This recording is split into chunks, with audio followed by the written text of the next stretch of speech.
Welcome back, another YouTube video, guys, and this time around I'm pleased to have one of my favorite Milan experts, Martino Puccio. You know him from his YouTube channel and his podcast that he has, talking about all things Milan. And there's no better day or no worse day, depending on what you think, to talk about Milan. There's a lot to say about the Rossoneri. They lost 2-1 against Napoli on Sunday. They're worryingly far from Champions League spot and European spot as well. And they got a huge game against Inter in Coppa Italia in just 2 days. So, Martino, welcome. First of all, you're my first guest on my YouTube channel. So thank you very much for joining me. Well, thanks for having me, Lorenzo. Yeah, very excited to be on the channel. Not so excited to talk about Milan, but that's how it is this season. We do it every week with me and Matt. So yeah, it's been very difficult, but I'm excited to talk about everything. Let's get started. First thing first, let's start with the defeat in Naples, 2-1.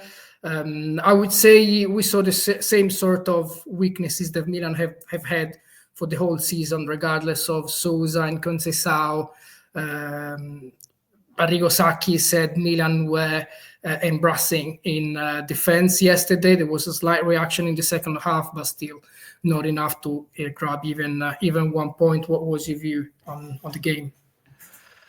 I mean, it's the same thing that happens every time that they lose for the most part, is that like outside of the match against Juve where they lost 2-0, they were completely dominated in that one, where you say, okay, no matter what happened, Juve were the better team. In a match like this and some of the other matches that Milan lose, you see the goals that they can concede. Like Sacchi was saying, it's embarrassing. Like, there was 3 people, and Matteo Politano, who is not a very fast player, runs in behind everybody a minute into the match. Teo Hernandez, who's supposed to be one of the fastest and quickest players in Serie A and in all the world, I think, is incapable of chasing him down. Maignan gets beaten near post again. It's like they gift these goals. And the same goes for Lukaku about, 20 minutes later. Is one of the best strikers in the league, and he's all alone. No one's even near him. And even funnier is that he hit it terribly on his finish. Yeah. And so they go down 2-0 before they have any chance of even reacting to the match on the road. And again, when you go down 2-0 to Antonio Conte's side, it doesn't matter what team he manages. It's going to be really difficult to come back into that match. And, everyone likes to talk about Milan, and they do a good job this season of coming back when they're behind. That's not a good thing. That's unsustainable. It's been unsustainable. That's why they're 9 points away from the Champions League now. After Fiorentina won, Bologna had won prior to that. So Milan already put themselves in a really difficult spot. You mentioned they weren't that far out. The schedule is really tough after the international break because they play Inter twice. They play Fiorentina, Atalanta, and they obviously just played Napoli at the Maradona. So they had to get a result in this one. I think a draw would have been okay for Milan, but it's this sort of mentality issue that they have where they're going into these matches and they immediately concede. They immediately conceded against Lecce. I know they won that match, but that was, one of the first goals that they had at home all 2025 with Lecce. Lecce has been one of the worst sides in Serie A. And then again, I believe they conceded very early to Torino, and one of those was the individual error that Maignan had where he kicks the ball off of Malik Chow. He's unaware of where he is in this situation. And, everybody likes to blame the managers, Fonseca, Pioli, and Conceiçao, and certain reasons you can blame them. But when you see these individuals making these stupid and silly errors on a consistent basis, this is on the players, like it's not Conceiçao's fault that Mike Maignan is kicking the ball off Malik Chow. Like, that's how are we going to blame the manager for that? You could blame the manager for poor organization, where Milan are having this huge hole in the central midfield because they have all these midfielders pushing up high like Reinders and Fofana, that they're not defensive. They're not great at winning the ball back. They make silly passing errors. It's almost like every single goal that Milan concede looks the same.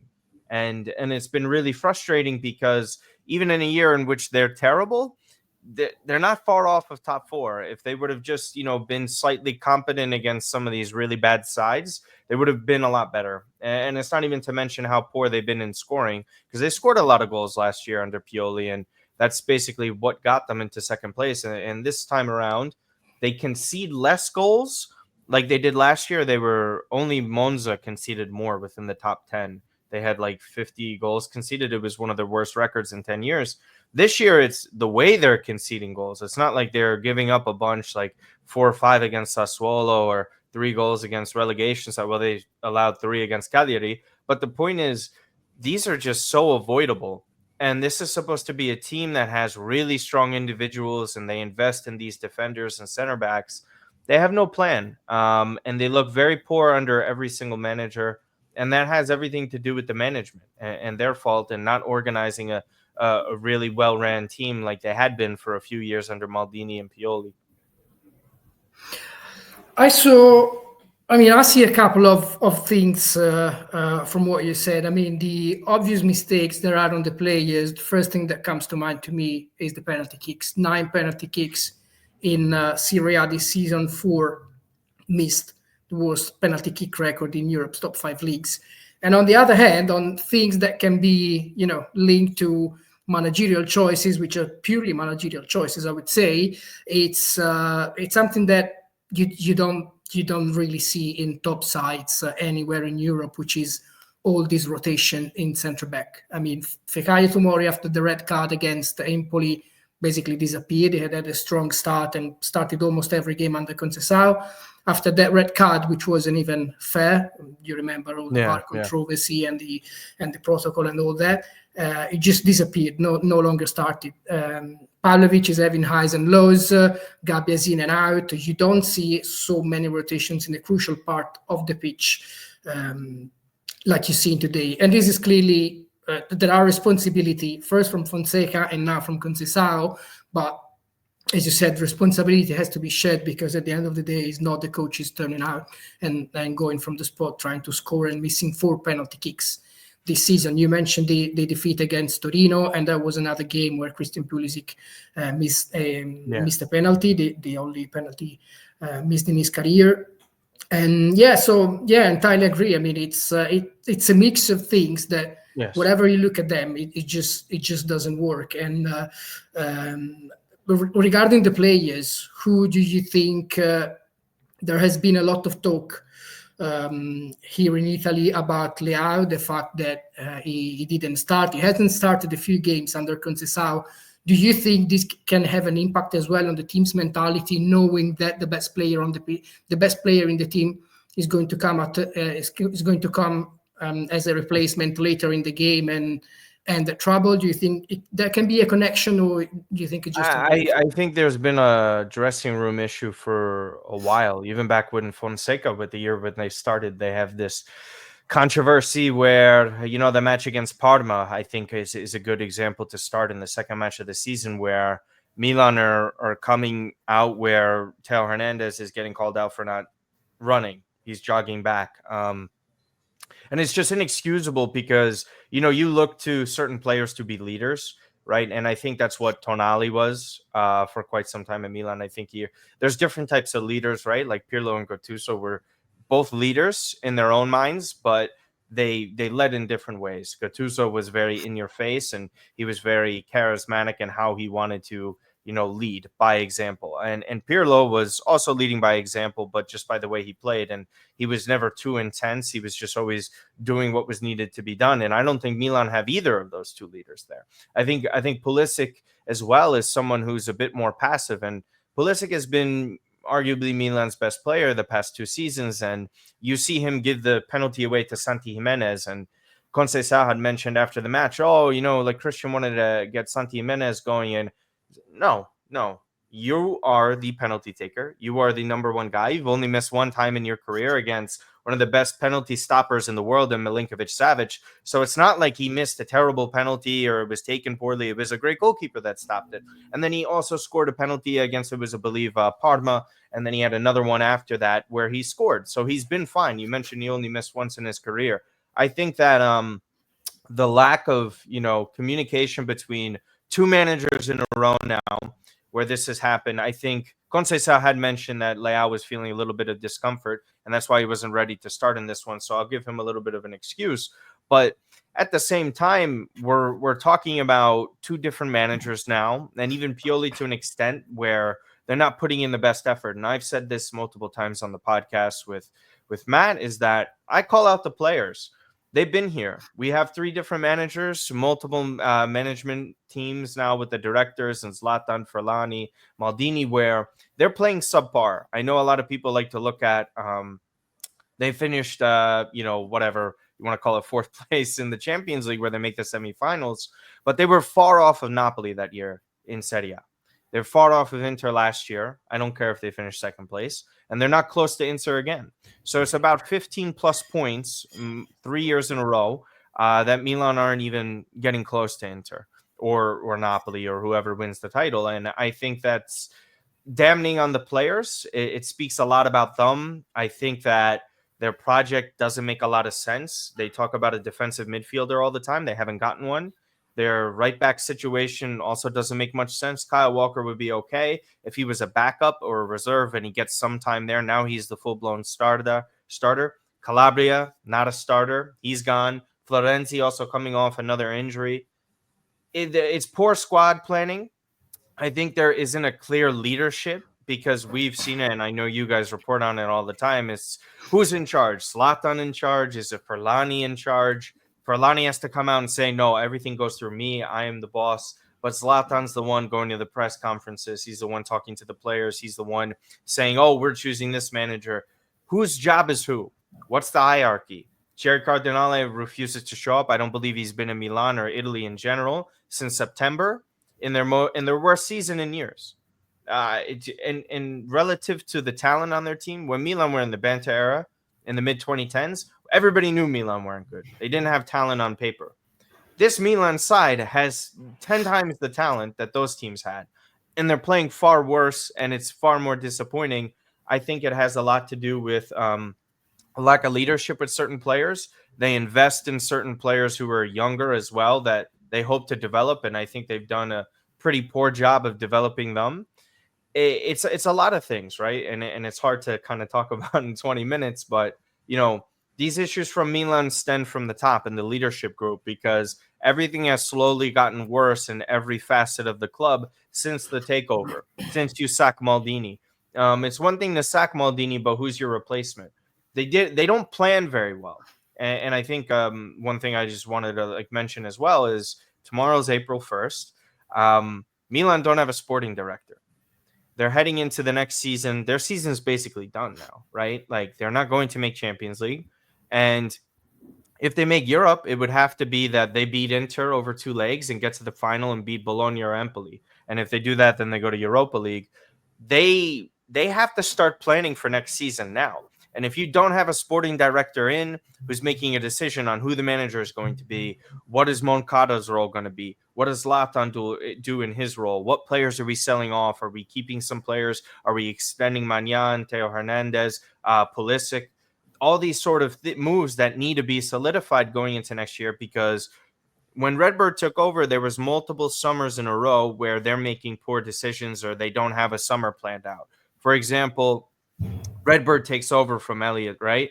And Milan go in that summer with Charles de Ketelare as their only signing. They basically had no money. Redbird took over in September, but even though they agreed to everything, Elliott wasn't putting money into the market. So Maldini, Masada, you can get upset about them for not selling players to have funds in the transfer market, but they also have nothing to work with off of winning a Scudetto. So that was pretty embarrassing.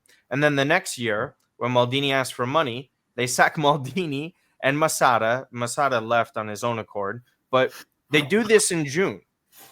They don't have time to plan. All these other clubs that are well-ran, like Inter and all the other clubs in Europe, have their plans set out. They know who the manager is going to be. They know who they're signing. And that was in June. So then they promote guys like Moncada, who have no experience in that sporting director role. Zlatan doesn't have any experience. He got hired later in the year in December. But there is no plan. You are promoting guys to new positions that they've never been in before, and they have to make these decisions. Moncada has been a scout his whole career, And, taking over and being a director of Milan is very difficult, let alone just being a director for the first time. So that right there is another poor job of planning. And then you head into this year where they were going to go with Lopetegui. Then the fans freaked out. They were interested in Thiago Motta. They don't go with Thiago Motta because they were saying, oh, Pioli, if you win Europa League, you could stay. But that's if you win that. They weren't even interested in Conte.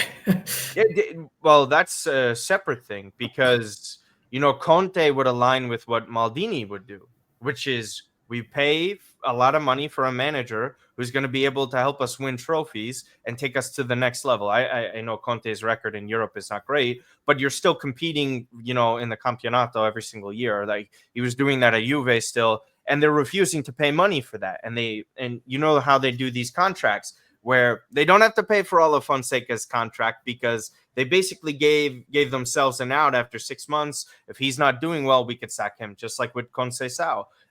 The Conceiçao situation is going to work out. He was only here for 6 months. They're cutting corners and they're not really investing in key players like, at the right back position, Emerson Royale. It made no sense. Like this is a guy for 15 million that takes up a lot of your budget. He's not good.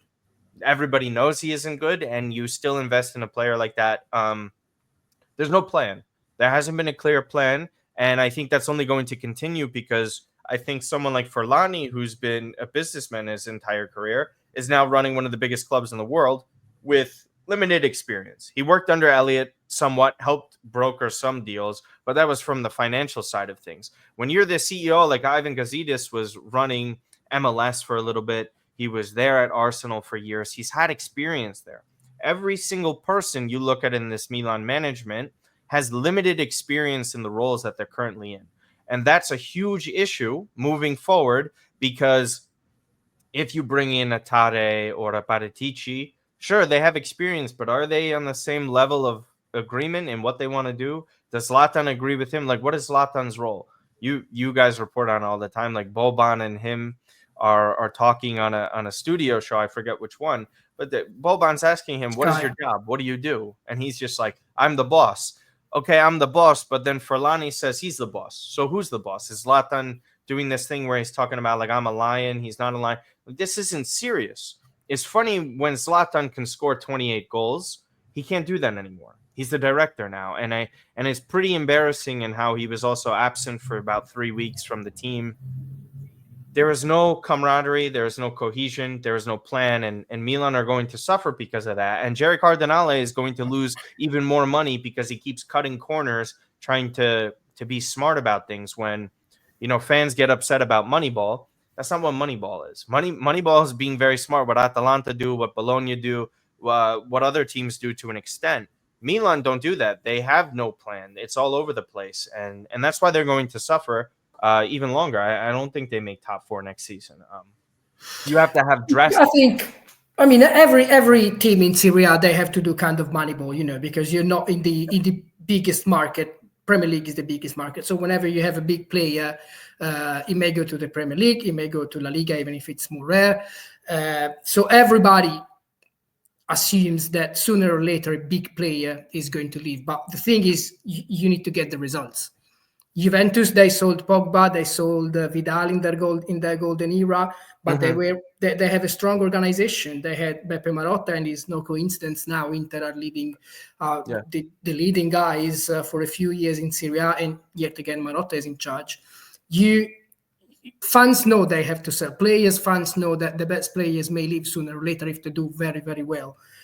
But you got to have the results, and you need to have an organization. And I think what you were saying about the sporting director, and it makes total sense. You need somebody who has a clear role. You need somebody who has clear ideas about the project. And I think from what's emerging, that the 2 cornerstones for the future for the sporting director would be having somebody who has experience, and most importantly, having somebody who knows Italian football inside out. This is why they see Tony D'Amico, but mostly Fabio Paratici and Igli Tare as the leading candidates, because they know the league inside out. And that's what you need to get better on track, really. Yeah, I mean, I think I'm okay with the three names. Paratici, for me, I don't want someone who's been in trouble legally a bunch. He's not a bad director. I think he's very hit or miss with some of his signings. Sometimes he does a good job, and other times I think he's done poorly. But Milan need more consistency, and like you know, Paratici and Tony D'Amico are two different types, right? Like Paratici has been at clubs that have a lot of money. I know Spurs don't spend as much sometimes, but they still have a sporting project and ambition it's not the same as Atalanta. When players leave Spurs, it's because, they're going to step up to the biggest clubs, not because Spurs have to sell. It's because, Atalanta have to sell, like you're saying, like all these clubs in Moneyball. Like Atalanta don't have that much money. They're a very well organized project. They're able to sell players, bring in new ones, and replace them very well. At a club like Milan, too, it's a little different. Milan, this. They don't have financial issues like that. They're not like desperate. They don't have to sell Rafael Leao in order to be okay. They have record revenues. They have record profits. They're one of the biggest clubs in the world. They had been making Champions League on a consistent basis up until this year.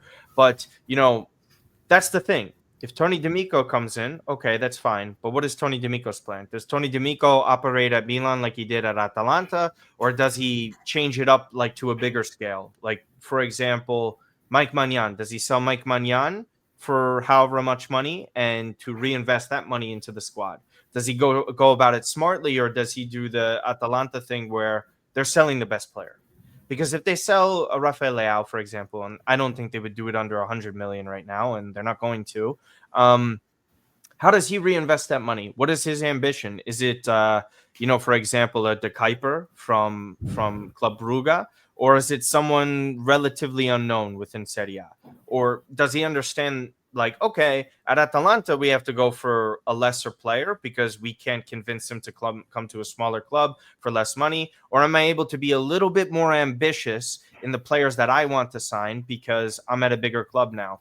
So that's the kind of issue I'm a little worried about. Tade, on the other hand, the third option, he's done very well at a pretty big club in Lazio, and he had no money there. Let's face it, Lotito and them, he didn't want to sell the big players, which is okay. They want to keep them and be ambitious, but he also had the best manager in the league.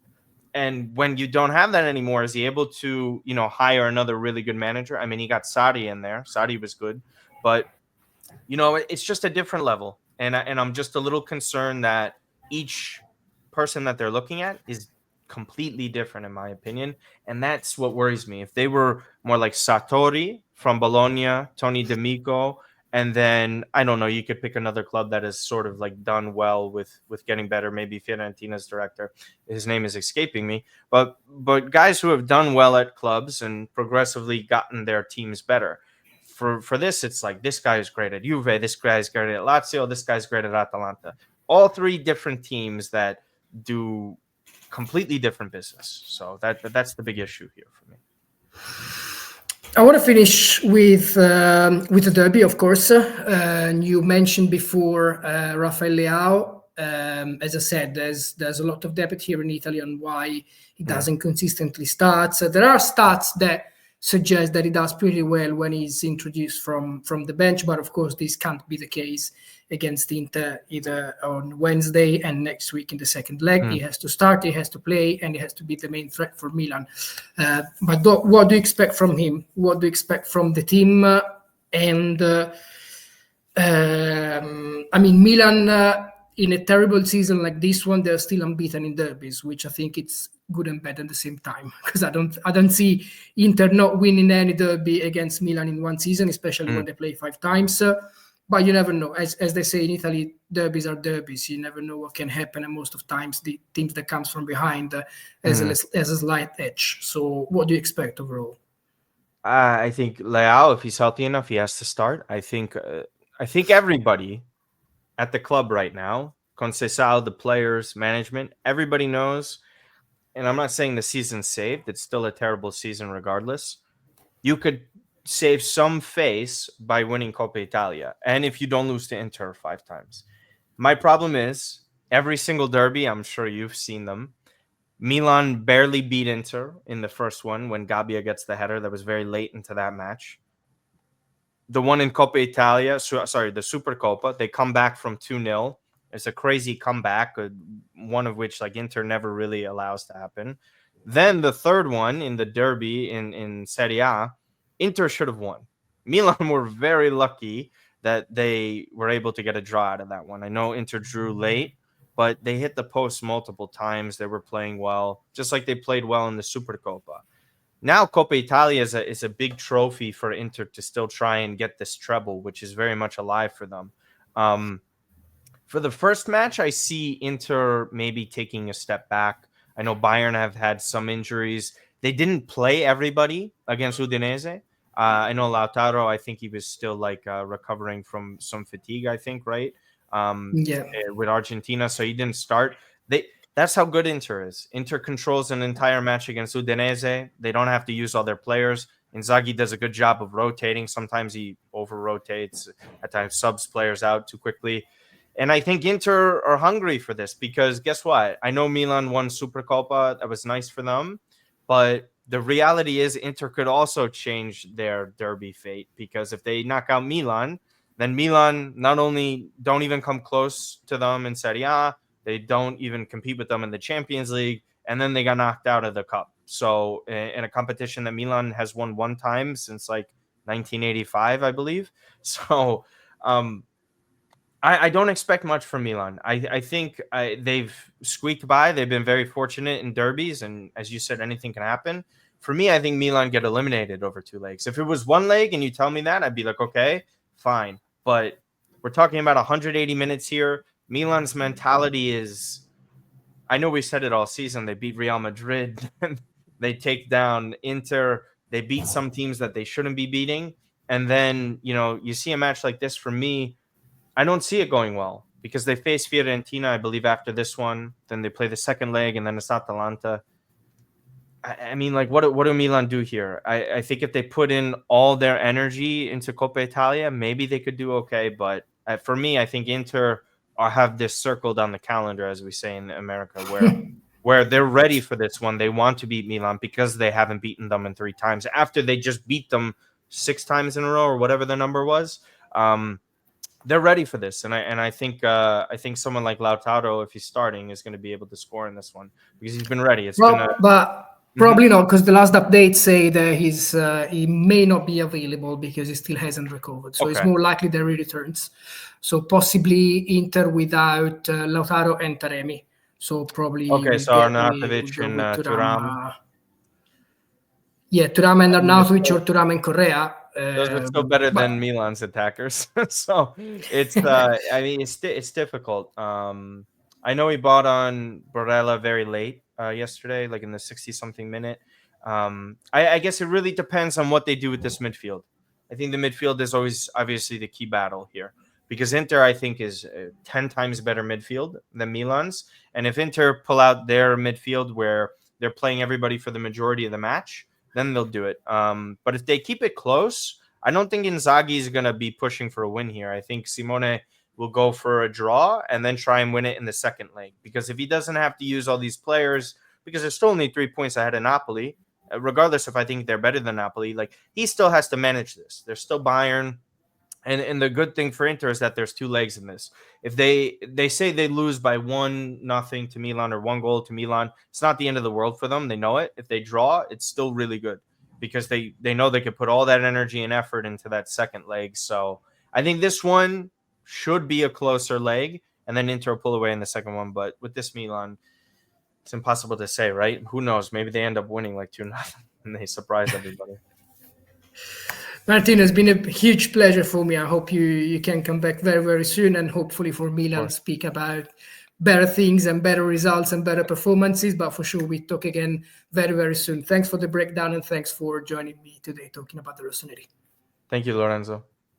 Thanks. Bye, guys. If you like this video, subscribe to the channel and stick around because there will be more Serie A and Italian football related stuff. Ciao, grazie.